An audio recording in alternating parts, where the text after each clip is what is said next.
to introduce themselves a little bit, something they might want to say about the issue while people are getting back to their seats and we get some cards up here. Thank you.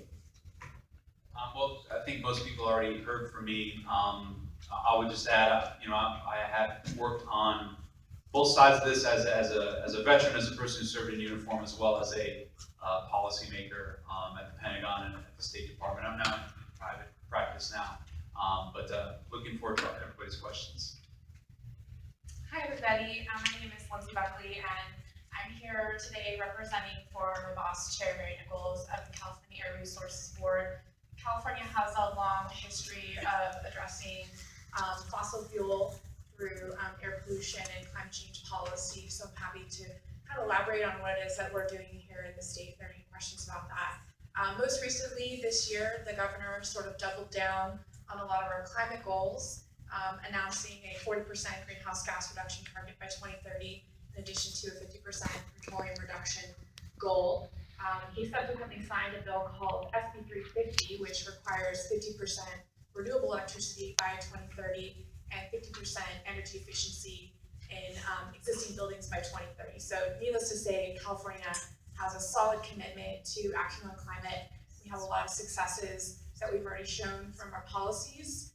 Going into the United Nations climate talks this year in Paris, we are hopeful for a positive outcome and hopeful to see some international action on this issue that has been buoyed by a lot of great public support on the grassroots level, as well as industry really calling for international action and signals in this area. So it's a good time to be working on climate change, and there's a lot of positive signals that there's going to be some great international action this year. Thank you very much. My name is Ed Stockton. I am the President and CEO of Hydrogen Technologies. I'm the capitalist up here at the table, and I'd like to thank the Sierra Club for actually inviting me to come speak here today. Can you hold the mic just a little closer? Okay, is that better? Usually people are telling me not to talk so loud. So anyways, the technology that we have is a hydrogen steam boiler. Is that better? Okay. A hydrogen steam boiler, which most of the world runs off of steam generation.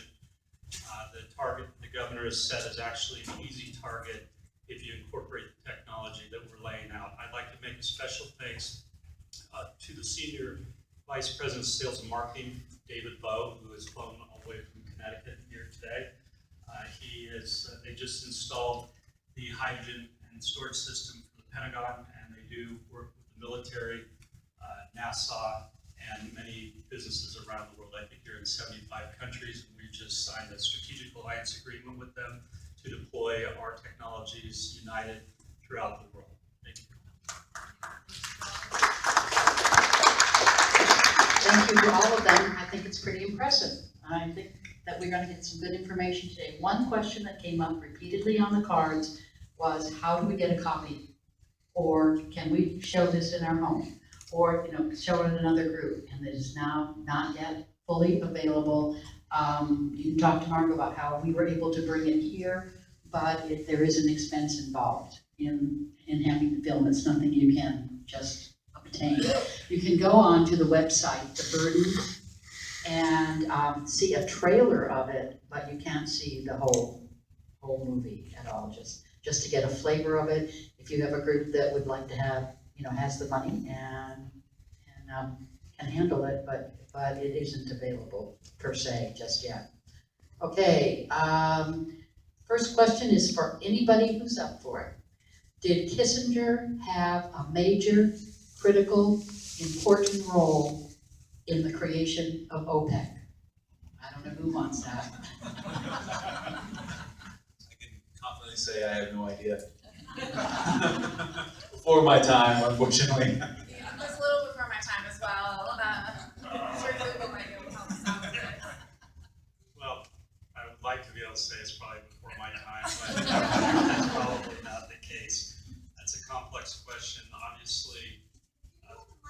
Obviously, the reality of oil, and you heard it from the military today, is that oil is a dependence we've had for a long time.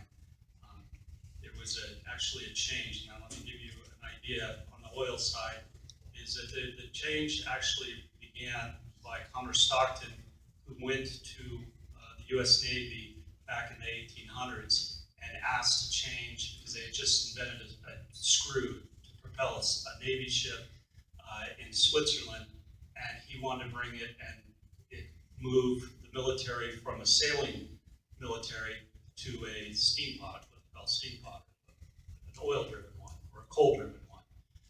They said no because of the fear that all the sails from the sailing ships would end up with the pollution on it. Well, eventually it became that, and I don't think there's any one person. I think it's just a natural dependency. People like to burn things that make stuff, and that's where. Thank you. We do have a question for Mr. McNerney, and it is, as far as you know, is the military considering more use of nuclear power? Just switch up out of one danger for another.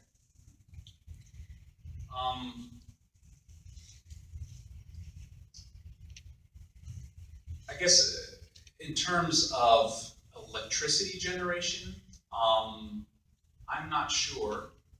I know that there are still, nuclear-powered submarines, and I know Gary could probably talk about this a little bit better. That the Navy does use that to propel a number of their